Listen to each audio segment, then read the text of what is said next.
Good morning, it's time for a cup of joe. I wanna be a cup of joe, the first sip in the morning. Alright, well everyone, let's just get right into it. So Aaron and I have never really budgeted at all. We've never really done any budgeting. We've tried, I know I even made a video about it before where I'm like, this is what we're going to do, everyone's going to have this much money to spend, it's never worked. The reason that I think that we've never budgeted is because we don't technically need to. Like, neither of us have any spending problems or bad habits, which is really awesome. You know, some people, they're always spending money on food. You know, they're always grabbing a coffee or grabbing lunch or something like that. Aaron and I don't do that. Some people maybe spend money on entertainment. You know, they're always going out to the movies or whatever. Drinks with friends. I don't know. Aaron and I have 3 kids and we both work, so we don't have time for any of that. Neither of us buy clothes in excess. I don't know. There's not really anything that either of us spends money on that we shouldn't. So because of that, we've never really battened down the hatches and really tightened our budget and said, look, where's our money going? Because often it's going places that we, already know where it's going and we kind of intend for it to. But now I've been working my job, gosh, what is it? Getting close to a year now, teaching Microsoft applications. And the main one that I teach all the time is Excel. I'm always teaching Excel. And Excel is not something that I would normally know how to use, normally be good at using. I have an artistic brain way more than a mathematical one. And just recently, and I don't know what made me think of this, I thought, you know what, I should really use my Excel skills to make a budget spreadsheet for us. So I did, and I actually really enjoyed it. It was fun. I like making lists and kind of keeping track of things and seeing where everything is. And I was able to use formulas and blah, blah, blah. I also caught something that we would have never noticed, is that we were spending about $8 a month on abcmouse.com. I was like, Erin, what is this abcmouse.com crap? Apparently she signed up for a free trial, and I don't know if she forgot to end it or what, but we've been paying for it. So I'm already saving us money, so here's to that. Another really awesome thing that happened this month is that I attended an Antioch retreat. This was my second. The woman in charge of the retreat asked me to give a talk. And she also asked me to be on a prayer team, which is when we pray over people during adoration at the retreat. Building up to this retreat, I felt ready to get on the next level spiritually. And I've talked before how, I would love to be a public speaker for a living. I would love to travel around and give talks to churches, give talks to youth group. I feel like that's a strength that I have, and I've never actually given a proper talk before. It felt really good. I felt like I was in my element. It just felt right. It felt natural. So I'm so thankful to God to have been given that opportunity. And maybe it's a stepping stone towards something bigger, doing more stuff like that, and maybe not. I don't know, but it just felt good. Also, I've never been on a prayer team before, and we have people coming up to us who we don't know, pouring out their hearts to us, telling us their struggles, and we invoke the Holy Spirit and pray for them. And I don't know. I don't know. I have no words. The Holy Spirit was moving through me, and to be a vessel like that, to be able to just be God's vessel, such an honor. Really cool. So Lent is approaching, and this year I want to, for 40 days and for 40 nights, give up what I failed to give up last Lent, which is YouTube. The reason I failed to give up YouTube, or so I say, is making videos. It's hard for me to make videos, especially because I use YouTube to find all of the music that I use for my videos, and then all of the things I want to watch are just there. And it was so, also, that's just an excuse, obviously. I just wasn't disciplined enough. I wasn't focused enough. I wasn't enough.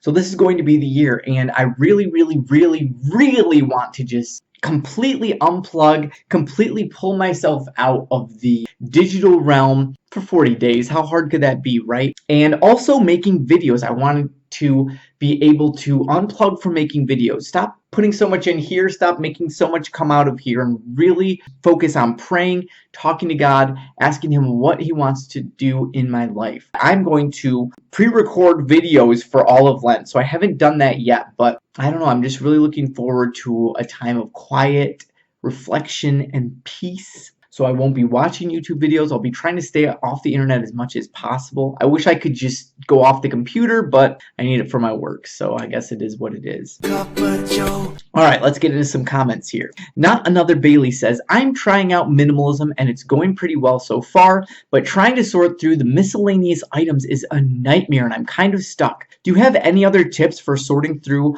a ton of small miscellaneous items? I almost to the point of just throwing them all out, which would probably be a good thing, but I would like to sell as much as possible to minimize waste, and I could end up throwing out useful tools too. Alright, so what I would say to this is, remember, everything doesn't have to be thrown out. You can donate things. So what I would suggest is go with that instinct. You know what? All this miscellaneous crap, what am I going to do with it all? It's too much kind of like brain power to figure it out. So I would say gather it all, throw it in a box, and give it to your local thrift store. Just give it to them. That way you're not being wasteful. Someone else might find some use out of it. And if you do find you need it, you can try going back to that thrift store and see if it's still there and get it.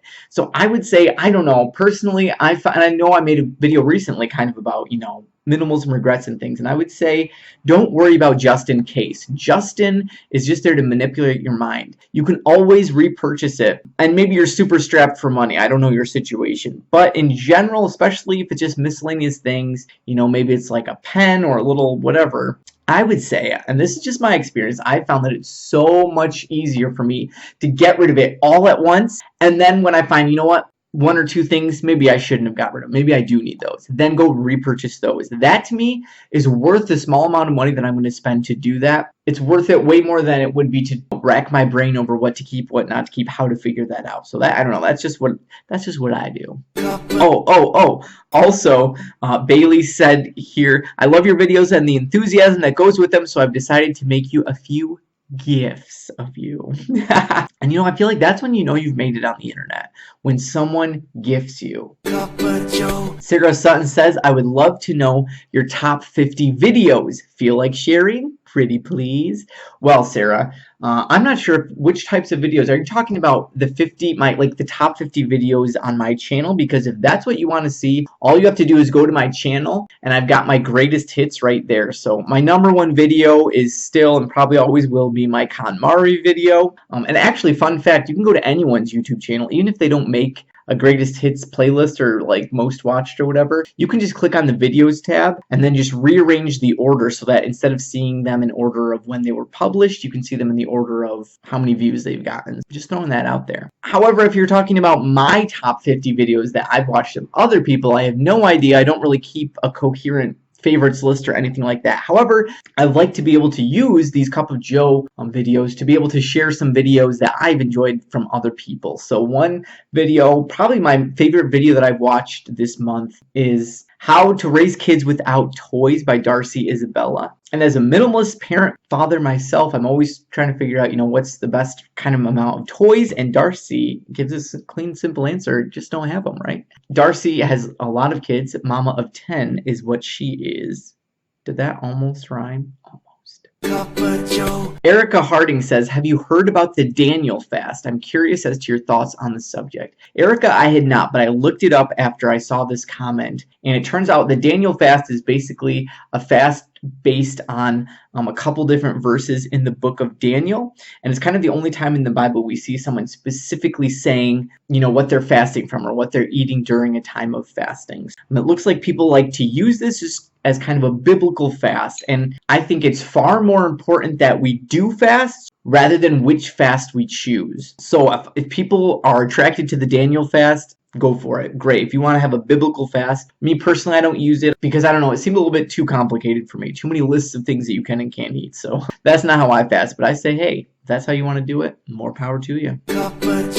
Grace Tannen says, how do you know when you are done decluttering? I've recently donated a ton of stuff, but I'm not sure when to stop. Well, I never stop, personally. I don't know that, and this is where you kind of get into sort of what type of minimalist you want to be, I guess, or how you see minimalism. Because if you are more of the KonMari persuasion, one of the ideas behind KonMari is that you are done. You cull everything, you purge everything, get rid of everything that doesn't bring you joy, and then you're done and you just stay there. The idea is to try to just maintain that level that you've achieved right there. I am not that way. I am constantly purging. I'm never done decluttering because I find stuff always keeps coming into the house, and a lot of that for me personally is just having a wife and kids. It's not just me, so there's always things floating around, so I'm constantly saying, hey, are you still using this? Do we still need this? There's no place for this. Where are we going to put this?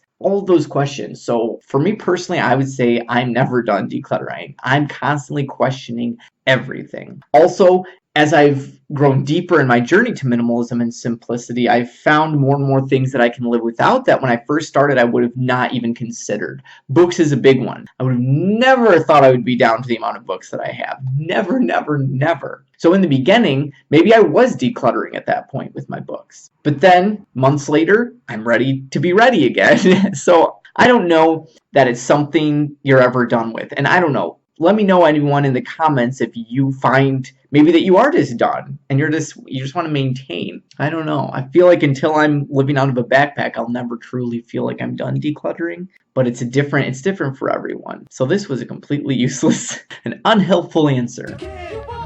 Maybe it's like a you'll know it when you know.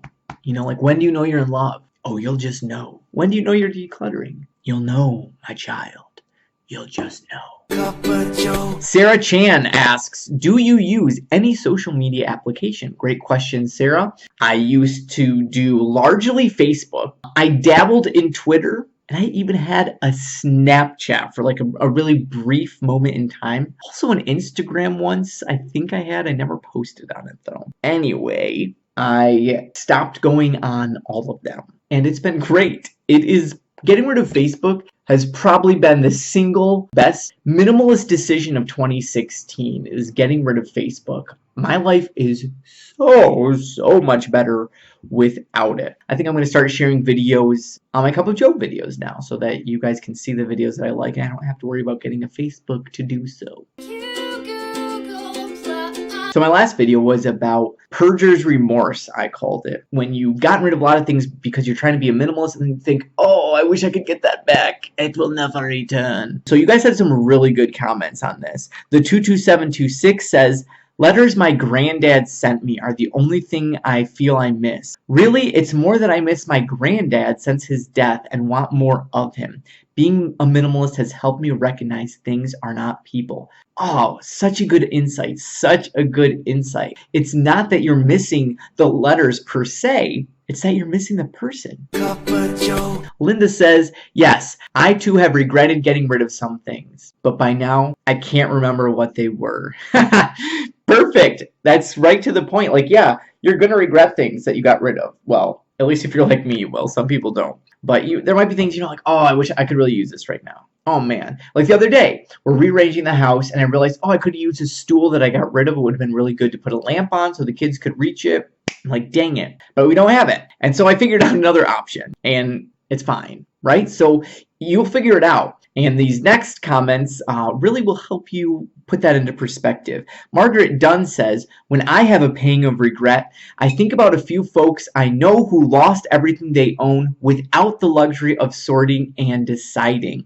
All right, and she was talking about people who dealt with fires and all their stuff was lost in a fire. This is a very traumatic and depressing, certainly, but they eventually get past it. That puts my pangs into perspective. Yes, so true. Think of the people who lose everything. That's right, they don't have the luxury of sitting and deciding, oh, what, am I going to miss this? Do I need this? They lost everything, which sometimes I wish I could just burn all my stuff and start from scratch, but it's besides the point. Jordan says, I read a story about a man who went to stay at a monastery to refocus his life. The monks showed him to his room, which had nothing but a desk, a chair, and a bed, and said to him, if there's anything you need, let us know, and we will teach you how to live without it.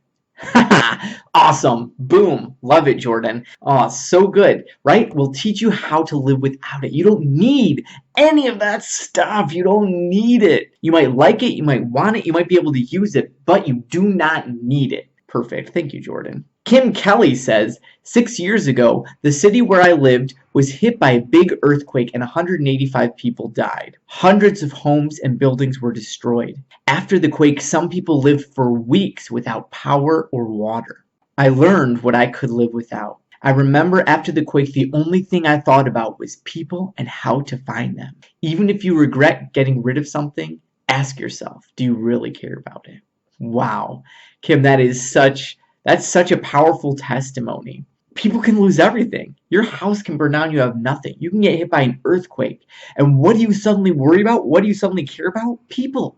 Your family, your loved ones, connecting with others. That's what matters. Thank you so much, Kim. And everyone who commented on this video, there were more comments too. I can't get to them all. Such good testimony. You guys are really helping me grow and think, wow, there's so much I have that I don't even need. So thank you for that. Forgive and Love 09 says, random question. Is your wife an introvert? It seems many strong extroverts have an introvert spouse.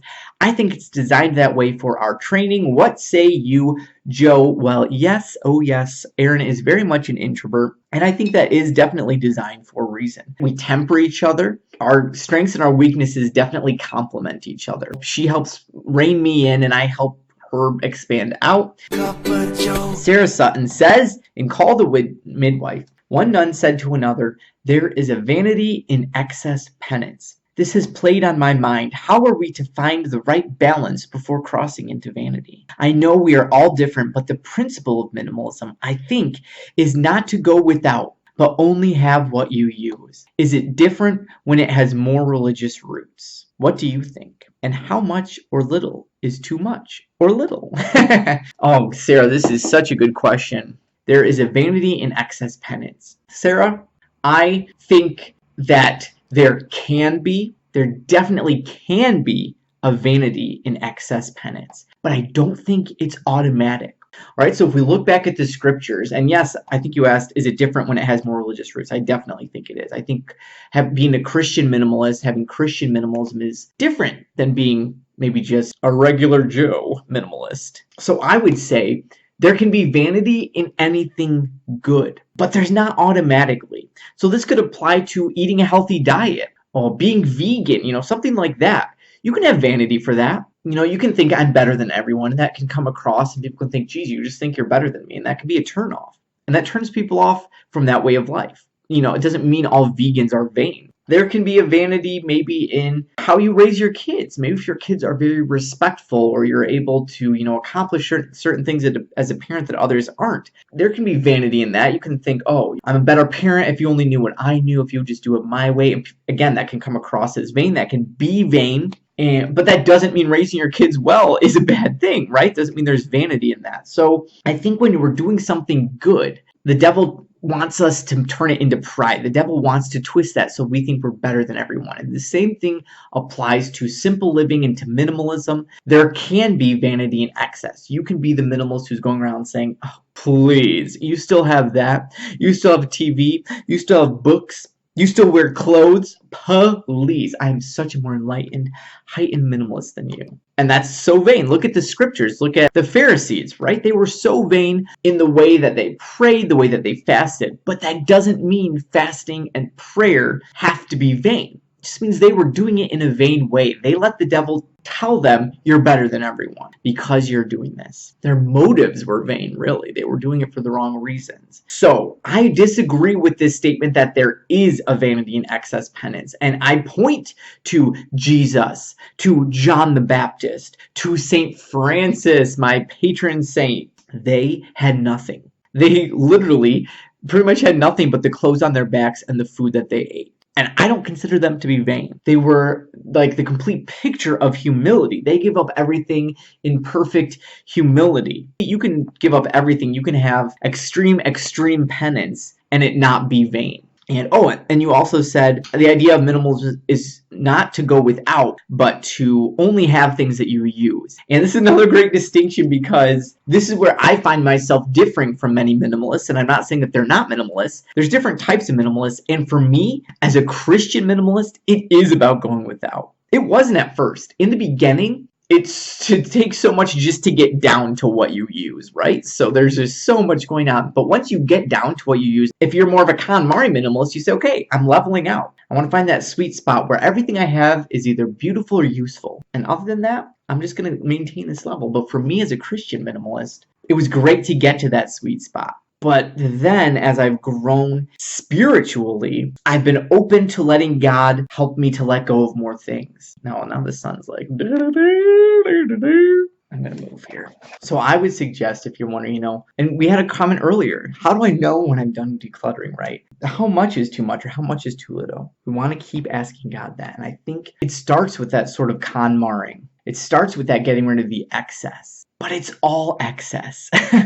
I mean, if you think about it, it's all excess, isn't it? We want to open ourselves to God and just keep asking Him and saying, okay, what next, God? I'm open. What do you want me to let go of next? And maybe it's something bigger. I never would have thought I would have gotten rid of a couch. I never would have thought I would have gotten rid of all those books. But God is opening my eyes and allowing me to see that I don't need those things to be happy. And that, in fact, the more things that I have, the more possessions that I own, the more rooted I am to this earth. And the more rooted I am to this earth, the harder it is for me to let my soul fly up to heaven and to really reach up into heaven and connect with God, because this is a burden. All these things that I have are burdens, and some of them are necessary. Some of them are important. I'm blessed to have this house that I can raise my beautiful family in. I'm blessed to have some of the furniture that I have, right? I'm blessed to have a bed to lay on, but do I need it? Where is that line? So I would say just keep asking God, you know what?